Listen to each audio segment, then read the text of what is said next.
All that glistens is not gold. Some organizations are more concerned about appearing to be inclusive than doing the hard work to become inclusive. I'm Dr. Jonathan Ashong Lamptey. I work with organizations to make them inclusive, and I'm on a mission to help 1 million people like you to make your workplace inclusive.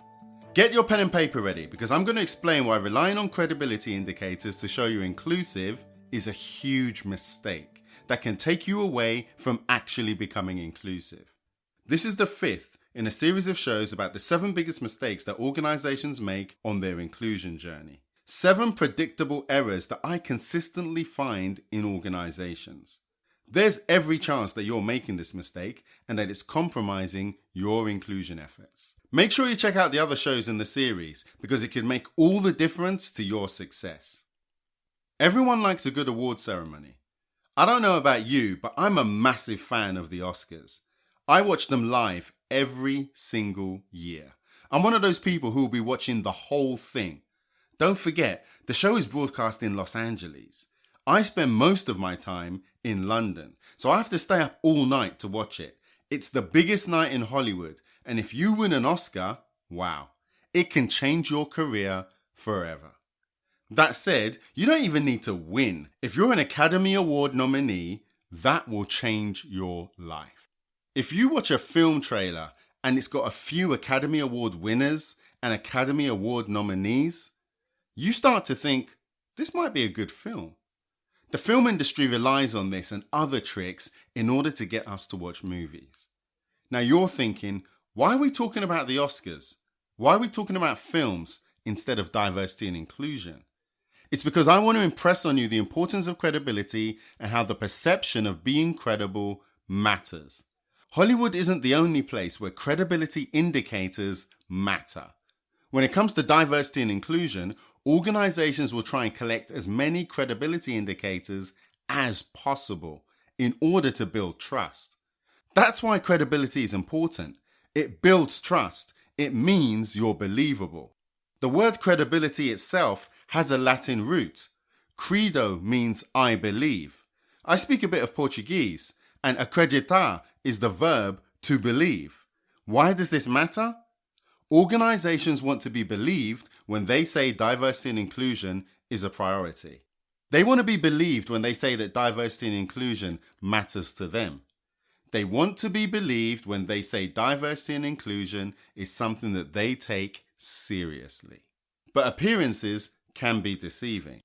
Signing up to campaigns, hashtags, or membership schemes allow organizations to portray themselves as being diverse and inclusive without having to make meaningful progress in the immediate future.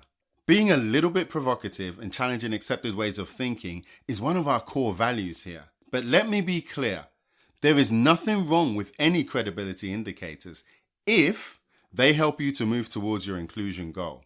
However, one of the 7 biggest mistakes organizations make on their inclusion journey is relying on credibility indicators instead of the practical work of creating an inclusive workplace.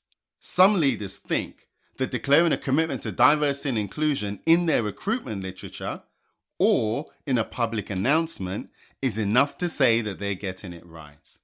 Now let me say again, so there's no misunderstanding, I love awards. In fact, I'm a fan of credibility indicators myself. Have you ever listened to this show and heard me not mention my PhD?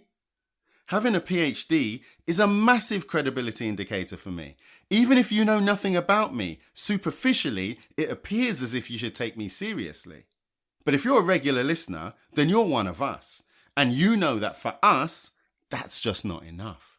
We take an evidence-based approach, so we need to see evidence to support any grand claims. It's not just talk.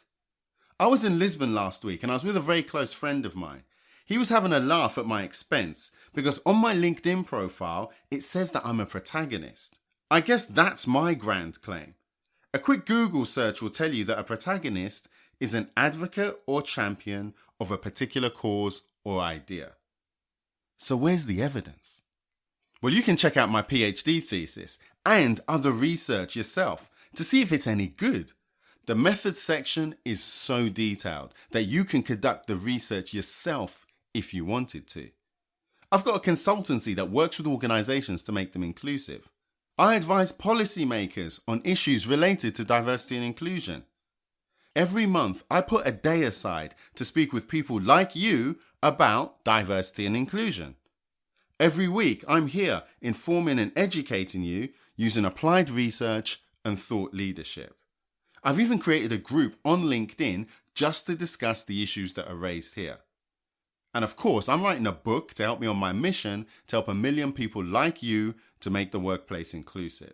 And this ambition is aligned with UN Global Goal number 10, which not only wants to end discrimination, but it seeks to promote social and economic inclusion. You start to get the picture.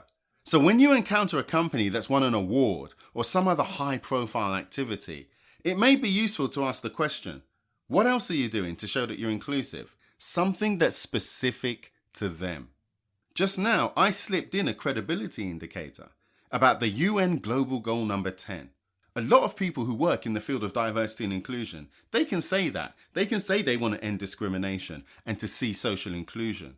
But what else can they show you so that you can experience it for yourself? Maybe we should hold organizations to a similar standard. What else are you doing so that we can experience it for ourselves? Maybe check out their gender pay reporting. Are they doing anything that distinguishes them from somebody else? What about their inclusion strategy?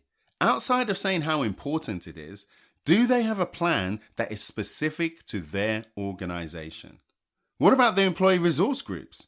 First off, do they have any? And second, are they doing anything more meaningful than holding social events to raise awareness? How are they enhancing careers? And of course, we've got the elephant in the room, the data. Do they publish the demographic makeup of their organization in a meaningful way? Now, this is just what I've mentioned here. You've got your own expectations and your own standards that you're going to expect organizations to meet. If not, this may be indicative of one of the 3 biggest problems that organizations experience on their inclusion journey, which is lacking a compelling business case for diversity for their specific organization. And when I say this, I mean they lack a compelling way for diversity and inclusion to show up. It's not well thought out. Now, of course, this takes time, but heads of inclusion, diversity, and belonging, they're all under incredible pressure right now because they need to change the perception of organizations, often without enough resources. Many are starting to see that they need to move beyond the credibility indicators. These things are a nice to have, but credibility indicators should be a consequence and not a cause of being inclusive. So let's wrap this up. What are the key messages here? Relying on credibility indicators is an inclusion mistake because 1.